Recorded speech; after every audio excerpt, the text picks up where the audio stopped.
భాగ్య ఆరుని గుర్తు చేసుకొని తలుచుకుంటుంది. ఆ పిలుపు యమలోకంలో ఉన్న ఆరుకు వినిపించి వెంటనే ఆరు ఎమోషనల్ అవుతుంది. చెల్లి ఇప్పుడే వస్తున్నా అంటూ మంత్రం చదివిన ఆరు అక్కడే ఉంటుంది. దీంతో ఆరు యముడిని తిట్టుకుంటుంది. ఇంతలో అక్కడికి నారదుడు వస్తాడు. ఈ నారదుల వారిని అడ్డు పెట్టుకొని భూలోకానికి జంప్ అయ్యి భాగి డెలివరీ అయ్యే వరకు తన పక్కనే ఉండాలి అని అనుకుంటుంది ఆరు. నారదుడు ఆరు దగ్గరికి వస్తాడు. ఏమిటి ఇంద్రజ, నువ్వింకనూ ఈ నరకలోకమునే ఉంటివి. మీ ఇంద్రపురికి వెళ్ళలేదా?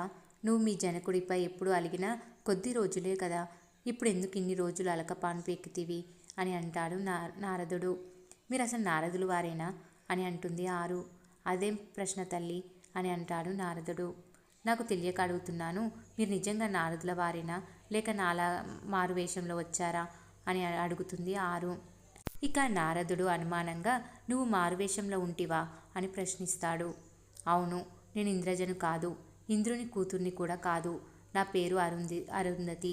నేను మామూలు మనిషిని అని ఆరు నారదుడితో చెప్తుంది. అసత్యం ఆడకుము తల్లి, మాతో పరచకాలు వద్దు అని నారదుడు ఆరుతో అంటాడు. మీతో అబద్ధం చెప్పింది, పరచకలాడింది ఆ రాజుల వారు, చిత్రగుప్తుల వారు.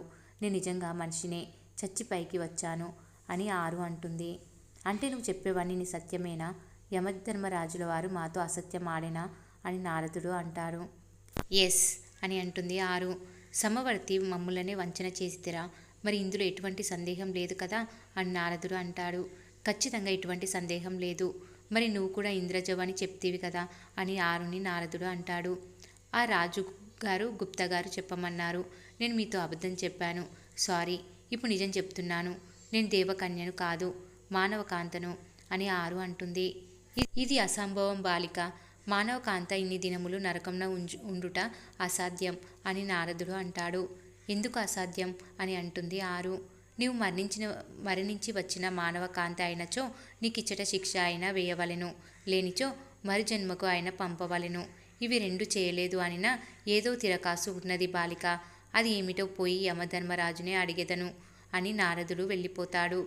ఆరు ఆలోచనలో పడిపోతుంది. కింద మనోహరి, చంబ ఇద్దరు కలిసి రణవీర్ దగ్గరకు వెళ్ళి హెల్ప్ అడుగుతారు.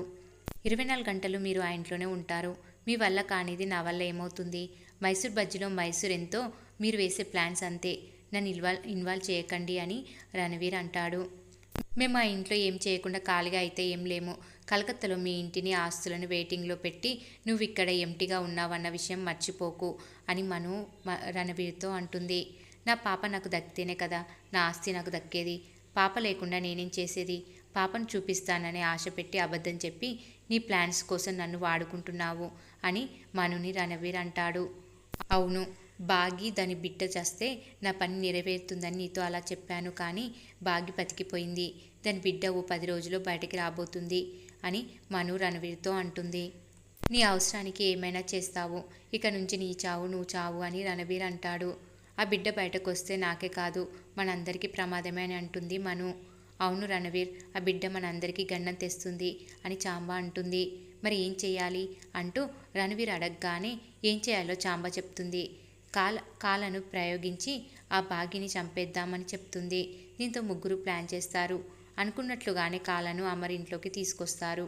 భాగ్య హాల్లో కూర్చొని ఉండగా కాల వెళ్ళి కాటేయబోతుంది. ఇంతటితో ఈరోజు ఎపిసోడ్ కంప్లీట్ అవుతుంది. మరి ఏం జరగబోతుందో రాబోయే ఎపిసోడ్లో తెలుసుకుందాం.